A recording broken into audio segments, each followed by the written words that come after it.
अस्सलाम वालेकुम, मैं हूँ आबिद दंदलीब। नाज़रीन, इमरान खान ने अपने ख़िलाफ़ इस वक्त तक के सबसे बड़े और सबसे ताकतवर केस को उड़ा कर रख दिया है। उस तमाम तर कार्रवाई को इमरान खान ने आज बयान किया है जो 9 मई के वाक़े के बाद पेश आई, और ख़ास तौर पे जो अब सुप्रीम कोर्ट का फ़ैसला आया। सुप्रीम कोर्ट के फ़ैसले के बाद इमरान खान की एक जारहाना तकरीर, 16 मिनट की ये तकरीर है, लेकिन इसमें बहुत कुछ ऐसा है जो इमरान खान शायद अब लगता ही है कि इस डगर पर चल पड़े कि उनको अब वापस लाना नामुमकिन होगा। खान साहब ने आज की जो स्पीच की है, इसमें उन्होंने एक तरह से एक विक्ट्री स्पीच है कि हमारा 9 मई के वाक़यात के साथ कोई ताल्लुक़ नहीं है। आज की तकरीर कई हवालों से बहुत अहम है, और ये जो तकरीर है एक तरह से तहरीक इंसाफ की तरफ से एक चार्ज शीट भी है और एक पॉलिसी बयान भी है। इमरान खान साहब ने आज सबसे पहले तो आवाम का शुक्रिया अदा किया कि वो तमाम लोग जो इस जबर के माहौल के बावजूद भी सड़कों के ऊपर निकले, उन्होंने हुर्मत कुरान पाक को लेकर एक ज़बरदस्त एहतजाज रिकॉर्ड किया। और मेरे ख़्याल में जितना पाकिस्तान की तरफ से जो एहतजाज का जो मोमेंटम था या जो रिकॉर्ड हुआ एहतजाज, वो तहरीक इंसाफ की हद तक था। बाकी तो लोगों के जो मजहबी सियासी जमातें, इवन जो मज़हब के नाम पे सियासत करती हैं, उनकी तरफ से भी आपको कोई नुमाइंदगी किसी जगह नज़र नहीं आई।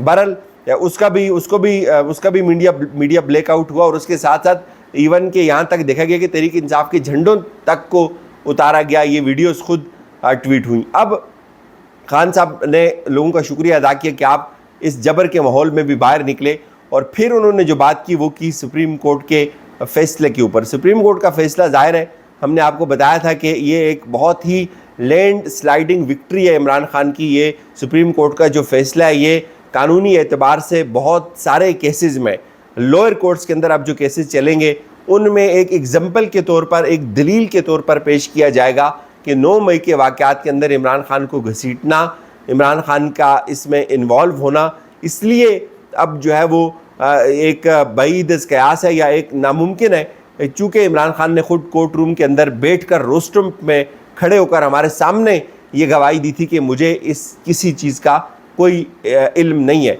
बहरहाल इस पे आज खान साहब ने बात की कि मुझे जिस तरह से कमांडो एक्शन के तहत उठाया गया, जिस तरह सरों के ऊपर डंडे मारे गए, उस तमाम तर कार्रवाई को अब सुप्रीम कोर्ट ने, मुल्क की सबसे मोतबर अदालत ने, गैर आइनी और गैर कानूनी करार दिया है। उन्होंने कहा कि जब मैं पेश हुआ मुझे कोई इल्म नहीं था कि बाहर क्या हुआ। मैंने आपको पहली जो वीडियो थी उसमें बताया था कि खान साहब जब जजेस उठकर चले गए थे तो तब हमसे ये पूछ रहे थे कि बाहर क्या हुआ, तो उनको बताया गया कि असद उमर भी गिरफ़्तार हैं, तहरीक इंसाफ के कुछ लोग भी मर गए, एहतजाज हुआ है बहुत बड़े पैमाने पे। तो उन्होंने कहा कि आप लोग ये चीज़ मुझे पहले बताते तो मैं जजेस से भी इस चीज़ का इजहार करता, लेकिन उस वक्त तक उनको कोई इल्म नहीं था। फिर उन्होंने ये इस चीज़ की तस्दीक की कि मुल्क की सबसे जो बड़ी अदालत है, उसने इस तमाम तर कानून, इस कार्रवाई को, इस गिरफ़्तारी के अमल को, इसको गैर आइनी और गैर कानूनी करार दिया है। और फिर उन्होंने कहा कि जिस तरह से मुझे गिरफ़्तार किया गया, मेरे सर पे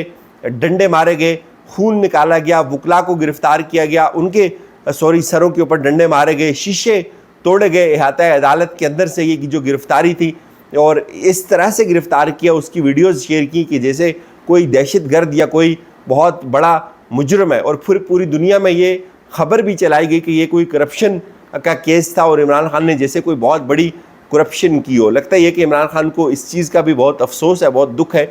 उनका ये मानना है कि वो पाकिस्तान के सबसे बड़े फंड रेजर हैं, और इसमें कोई दूसरी राय नहीं है कि जो शख्स पाकिस्तान की एक साल के अंदर 10-12 अरब रुपए इकट्ठे करता हो, जिसके बड़े बड़े इदारे चल रहे हों, लोग जिसके ऊपर ट्रस्ट कर रहे हों पैसे का, तो मेरे ख्याल में उसके ऊपर ये जब इल्ज़ाम लगता है तो उसको दुख तो होता है। फिर उन्होंने ये भी कहा कि मैं 50 साल से पाकिस्तान की नुमाइंदगी कर रहा हूँ बहुत सारे फोरम्स के ऊपर, लेकिन मेरे ऊपर ये दाग लगा, और इसका ज़िम्मेदार कौन है?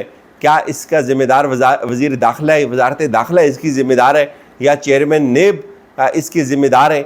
तो अब ये सब कुछ सुप्रीम कोर्ट ने जब गलत करार दे दिया, जब सुप्रीम कोर्ट ने इस सब को गैर कानूनी करार दे दिया, तो मुल्क की जो सबसे बड़ी जमात थी, जो तहरीक इंसाफ थी, वो एक गलत काम के ऊपर अगर अपना पुरअमन एहतजाज करती थी, तो ये उसको आइन ये हक़ देता है कि वो पुरअमन एहतजाज करे। और फिर उन्होंने ये कहा कि मैंने इस सब की मज़म्मत की, सुप्रीम कोर्ट के रोस्ट्रम के ऊपर खड़े होकर मैंने जजेस को बताया कि मुझे किसी चीज़ का कोई मालूम नहीं है। और जिस तरह से इन्होंने 26 नवंबर को 4 لاکھ لوگ ہمارے جو راولپنڈی اسلام آباد پہنچے تھے تو انہوں نے 30,000 کی پولیس اکٹھی کر لی. مجھے یہ خدشہ تھا کہ یہاں تصادم ہوگا, یہاں لڑائی ہوگی. میں نے اس احتجاج کو بھی کینسل کیا تھا.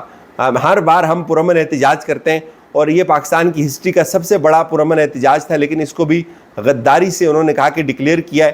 اور پھر خان صاحب نے جو آگے چل کر جو باتیں کی یہ بھی بہت امپورٹنٹ ہے. ایک تو انہوں نے کہا کہ 48 گھنٹوں کے اندر تقریباً 10,000 سے زائد جو کارکن تھے ان کو اٹھایا گیا, اور 9 مئی سے آج تک لوگ اغوا ہو رہے ہیں, نامعلوم افراد لوگوں کو لے کر جا رہے ہیں, لوگوں کے جہیز کے سامان چوری ہو رہے ہیں, گھروں کے اندر گھس کر پولیس چوریاں کر رہی ہے. میاں اسلم اقبال کا انہوں نے ذکر کیا جو گزشتہ روز KPK کے اندر 40 لاکھ کا جہیز کا سامان سونا اٹھا کر لے گئی پولیس. تو یہ کس قانون کے تحت ہو رہا ہے؟ احتجاج, پرامن احتجاج ہمارا آئینی حق ہے, ہمیں یہ اجازت دیتا ہے, لیکن اب ہمیں یہ چیز سمجھ آ رہی ہے معذرت کہ یہ سب ایک منصوبے کے تحت عمل میں لایا گیا, اور یہ منصوبہ تھا, یہ سب جان بوجھ کر کیا گیا, اور یہ اس لیے کیا گیا تاکہ اس کے بعد ایک رد عمل آنا تھا. ویڈیوز کے بعد لوگوں نے جب دیکھا عمران خان کو اس طرح سے آبجیکٹ کیا جا رہا ہے تو اس کے بعد لوگوں کے اندر ایک رد عمل آنا تھا, اور اس رد عمل کو کیلکولیٹ کر کے ایک منصوبہ تھا, یہ ساری تیاری تھی. اور اب اس کی آزاد تحقیقات کیوں نہیں ہو رہی؟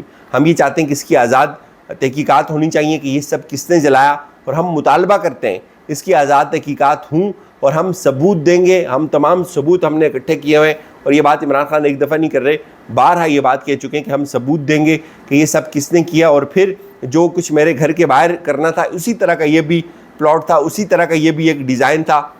اور پھر وہ سوال کر رہے ہیں کہ آپ یہ بتائیں کہ جو ریڈیو پاکستان کے اندر آگ لگتی ہے کیا وہ ایک ماچس سے آگ لگ سکتی ہے؟ پھر جو جہاز کو جلایا جاتا ہے کیا وہ ایک ماچس سے جلایا جا سکتا ہے؟ تو یہ سب جو تھا یہ وہ کہتے ہیں کہ کوآرڈینیٹڈ کیمپین تھی. اور پھر اس سے بڑھ کر وہ آگے بڑھتے ہیں, وہ کہتے ہیں کہ ٹھیک ہے, ہو سکتا ہے کہ ہم غلط ہوں, ہو سکتا ہے کہ ہم سے غلطی ہوئی ہو, لیکن آپ تحقیقات تو ہونے دیں, آپ ایک انڈیپینڈنٹ انکوائری تو کریں. اور پھر ہمیں یہ بھی جواب چاہیے کہ جو 25 لوگ شہید ہوئے ہیں, 16 لوگ جن کی فیملیز اب اس چیز کو مان رہی ہیں کہ ان کے 16 لوگ شہید ہوئے ہیں, باقی لوگ سامنے آنے کے لیے تیار نہیں ہیں, لوگوں کے اندر ایک خوف ہے, اور 50 سے زائد لوگوں کے اوپر گولیاں چلی ہیں. تو فرانس کے اندر تو ایک نہتے شخص کے اوپر گولی چلی تھی, لیکن پورا فرانس جو ہے وہ اس کی اینٹ سے اینٹ بچ گئی ہے. یہاں کوئی پوچھنے کے لیے تیار نہیں ہے, کوئی جواب دینے کے لیے تیار نہیں ہے. تو ہمارا بس اتنا سا مطالبہ ہے کہ ایک شفاف آزاد تحقیقات تو کر لیں, پتہ چلے کہ یہ سب کس نے کیا, اس کا کس کو فائدہ ہوا ہے. اور یہ سب کچھ حکومت کر رہی ہے, اور حکومت اسٹیبلشمنٹ کی اور عمران خان کی لڑائی کروا رہی ہے. تو میرے خیال میں آج کی جو تقریر ہے عمران خان کی ایک طرح سے یہ ایک وکٹری سپیچ اس لیے اس کو میں کہہ رہا ہوں چونکہ بہت کچھ جو اس وقت پک رہا ہے, چاہے وہ عمران خان کا ملٹری کورٹ کے اندر ٹرائل ہو, چاہے اینٹی ٹیررزم کورٹ کے اندر ٹرائل ہو عمران خان کا, یا ریسنٹلی جو ان کے اوپر تقریباً 44 مقدمات درج ہوئے ہیں, یا جو مقدمات آلریڈی پنجاب کے اندر 9 مئی کے بعد درج ہوئے تھے, ان کی ضمنیوں میں عمران خان کا نام شامل کرنا, اس کے ماسٹر مائنڈ کے طور پر عمران خان کو اس کے اندر نامزد کرنا, یہ اس فیصلے کے بعد ایک بہت بڑا عمران خان کو ریلیف ملا ہے.